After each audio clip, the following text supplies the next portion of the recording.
बहनों और भाइयों, जब बंगाल की बात होती है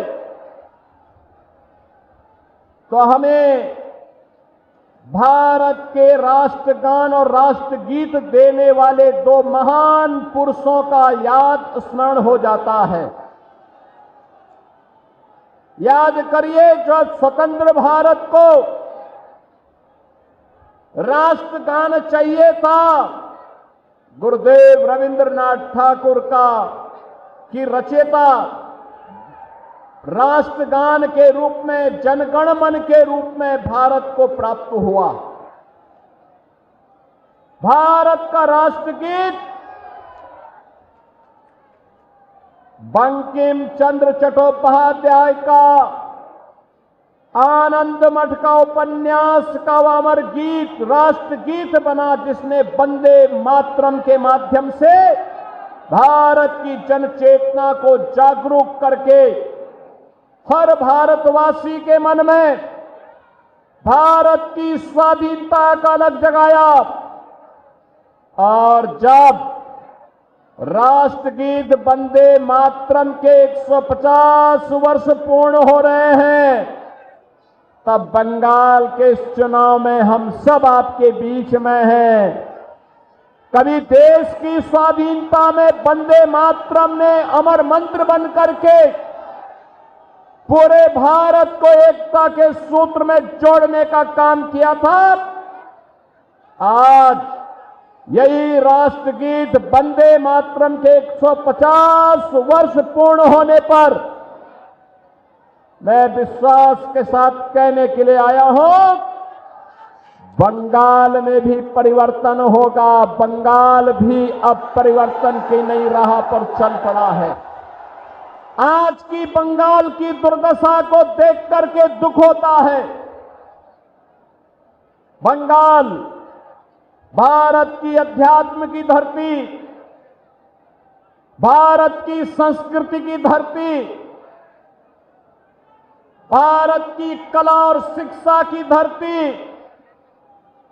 बंगाल, जिस बंगाल ने भारत को कला दी है, संस्कृति दी है, अध्यात्म में एक से एक उच्च कोटि के आध्यात्मिक साधक दिए हैं, जिस बंगाल ने भारत को उद्यमता कैसे होती है ये दिखाया था। और याद करिए, आजादी के कुछ वर्षों तक भारत की जीडीपी का एक बड़ा हिस्सा बंगाल के हिस्से में आता था, बंगाल उसे उपलब्ध करवाता था। अपनी उद्यमिता से, अपने परिश्रम से, अपने कल कारखानों से, अपने युवाओं की प्रतिभा से, अपने श्रमिकों के श्रम से आज वह बंगाल पहले कांग्रेस ने, फिर वामपंथ ने और अब टीएमसी पिछले 15 वर्षों से उस बंगाल को अब कंगाल करने की दिशा में आगे बढ़ाए हैं। बहनों और भाइयों, याद करिए, कभी देश की आजादी के लिए इस बंगाल की धरती से खुदीराम बोस ने हंसते हंसते फांसी के फंदों को चुना था। यही बंगाल की धरती है जिस बंगाल की धरती ने भारत का आह्वान किया था नेताजी सुभाष चंद्र बोस के माध्यम से कि तुम मुझे खून दो, मैं तुम्हें आजादी दूंगा। ये बंगाल की ही धरती थी। बहनों और भाइयों, बंगाल की धरती जिसने स्वामी विवेकानंद जैसा सन्यासी दिया, भारत का हर नागरिक, हर युवा जब भारत के अध्यात्म में जाने का प्रयास करता है, उसके सामने एक तस्वीर होती है, वह होती है स्वामी विवेकानंद की, रामकृष्ण परमहंस की।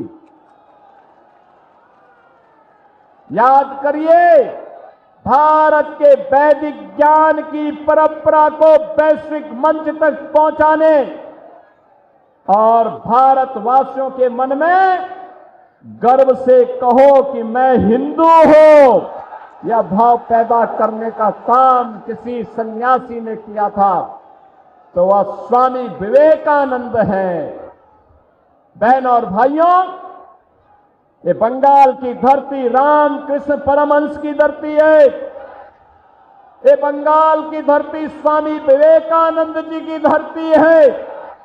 ये बंगाल की धरती भारत सेवाश्रम संघ के संस्थापक स्वामी प्रणवानंद की धरती है।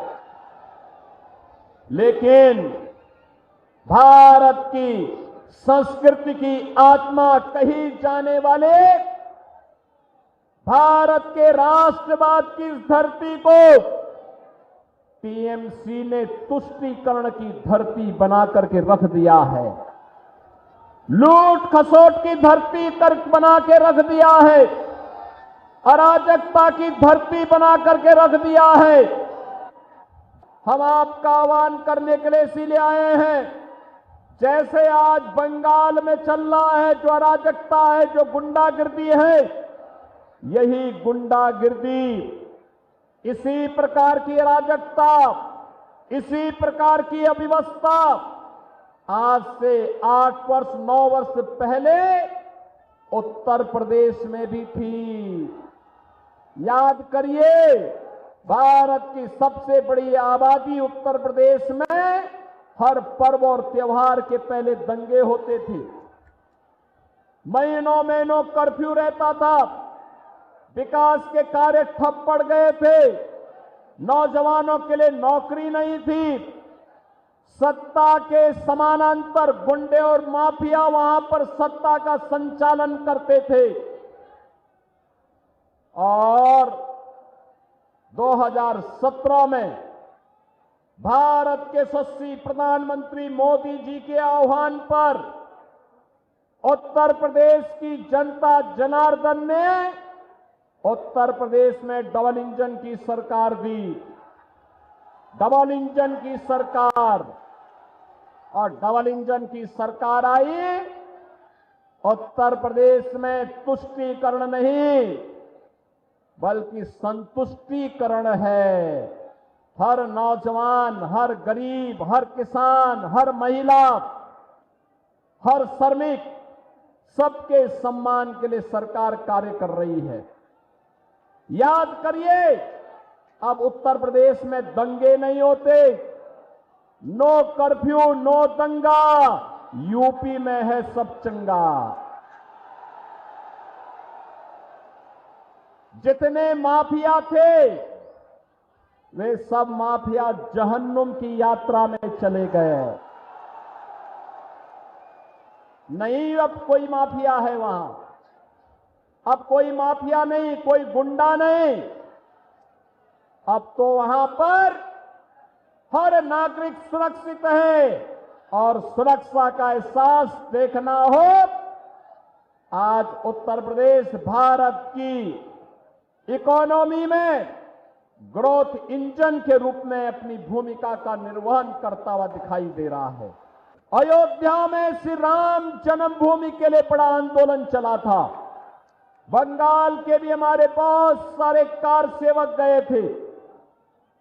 अयोध्या में राम मंदिर लोग कहते थे नहीं बन पाएगा। डबल इंजन की सरकार आई। बुलेट की स्पीड से आज अयोध्या में भव्य राम मंदिर का निर्माण भी हो गया है। और इसीलिए मैं आपसे कहने के लिए आया हूं, मोदी जी दिल्ली में और बंगाल में बीजेपी की गवर्नमेंट लेके आइए। डबल इंजन की भाजपा की सरकार दंगाइयों का इलाज कर देगी। दंगाइयों का, ये जो टीएमसी और वामपंथ के जितने भी गुंडे हैं, इनका उपचार किसी के पास है तो अब बीजेपी की डबल इंजन सरकार के पास है। मैं देख रहा था यहां पर कितना अत्याचार यहां पर हुआ है। हम देख करके आश्चर्य करते हैं किस प्रकार का तांडव हुआ था।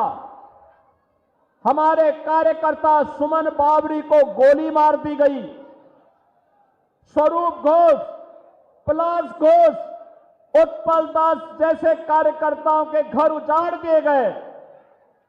तृणमूल के गुंडों ने सुशोभन का हाथ काट दिया गया। पात्र सायर के कोने कोने में ऐसे अनगिनत उदाहरण भरे पड़े हैं। बहनों और भाइयों, हमें दुख होता है बंगाल का किसान और बिशनपुर का किसान तो अन्न उत्पादन करने वाला, भारत का पेट भरने वाला हमारा अन्नदाता किसान है, लेकिन उसको दाम नहीं मिल पा रहा। यहां पर आलू उत्तर प्रदेश के अंदर आज के दिन पर 15 से 16 रुपया किलो उसका दाम मिल रहा है और बंगाल में 1 से 1.5 रुपया। ये यहां के किसानों का शोषण है और इस सरकार के संरक्षण में, टीएमसी की सरकार के संरक्षण में इस प्रकार का शोषण हो रहा है। हम देख रहे हैं यहां पर किसान भारी कर्ज लेने को मजबूर है, डिप्रेशन का शिकार है। बंगाल को फिर से उस त्रासदी की ओर ले जाने का कार्य ये टीएमसी की सरकार कर रही है, जिसका उल्लेख 150 वर्ष पहले आनंद मठ के माध्यम से बंकिम चंद्र चट्टोपाध्याय ने बंगाल की त्रासदी की चर्चा की थी। वह उस समय अकाल था और आज सरकार के द्वारा पोषित गुंडों के द्वारा जो शोषण हो रहा है, उस शोषण, उस पलायन, उस बेरोजगारी, बंद हो रहे कल कारखाने, अन्नदाता किसान हताश और निराश की स्थिति में आज बंगाल के अंदर मजबूर होकर के यहां पर अन्याय और अत्याचार सहने के लिए मजबूर है। मैं तो आपको एक ही बात के लिए कहूंगा, याद करिए भाजपा की डबल इंजन की सरकार जहां आई है वहां इंफ्रास्ट्रक्चर आया है, वहां उद्योग आया है, वहां नौजवानों के लिए नौकरी आई है, वहां पर बहनों के लिए रोजगार और नौकरी की सुविधा उपलब्ध हुई है, उनकी सुरक्षा सुनिश्चित हुई है, व्यापारी और उद्यमी सुरक्षित महसूस कर रहा है, कहीं भी कोई अव्यवस्था नहीं है, हर एक को सुरक्षा की गारंटी है। वहां पर प्रदेश तेजी के साथ आगे बढ़ रहा है, हर अन्नदाता किसान का सम्मान है, हर नौजवान के हाथ को कार्य है और वहां पर हर गरीब के लिए आगे बढ़ने की नई संभावनाएं हैं। उत्तर प्रदेश में 15 करोड़ गरीबों को फ्री में राशन की सुविधा का लाभ डबल इंजन की भाजपा की सरकार कर रही है। 10 करोड़ लोगों को यूपी के अंदर वहां पर आयुष्मान भारत में 5 लाख रुपए स्वास्थ्य की सुविधा प्राप्त हो रही है। याद करिए 65 लाख गरीबों को प्रधानमंत्री आवास योजना का लाभ अकेले यूपी में प्राप्त हो गया है। बेहतर स्वास्थ्य की सुविधा प्राप्त हो रही है, अच्छी शिक्षा प्राप्त हो रही है। हमने अब तक उत्तर प्रदेश में 9 लाख नौजवानों को गवर्नमेंट की जॉब दी है और यही नहीं 3 करोड़ से अधिक नौजवानों के लिए उद्योगों में भी नौकरी की व्यवस्था की है। बहनों और भाइयों, यह कार्य बंगाल में भी हो सकता है। बंगाल अपने वैभव की पुनर्स्थापना कर सकता है। बंगाल में वे सभी संभावनाएं हैं जिन संभावनाओं को आगे बढ़ाने के लिए आपके समर्थन और आपके आशीर्वाद की आवश्यकता है। याद करिए किस हद तक तुष्टीकरण होता है आज बंगाल में। याद करिए 1905 में जब ब्रिटिशर के द्वारा बंगाल विभाजन की साजिश रची गई थी, तब बंगाल ने आह्वान किया था, हम विभाजित नहीं होंगे। तब विभाजन नहीं, तब स्वदेशी की हुंकार इसी बंगाल से निकली थी। उसने पूरे भारत को स्वाधीनता आंदोलन के साथ जोड़ने का काम किया था।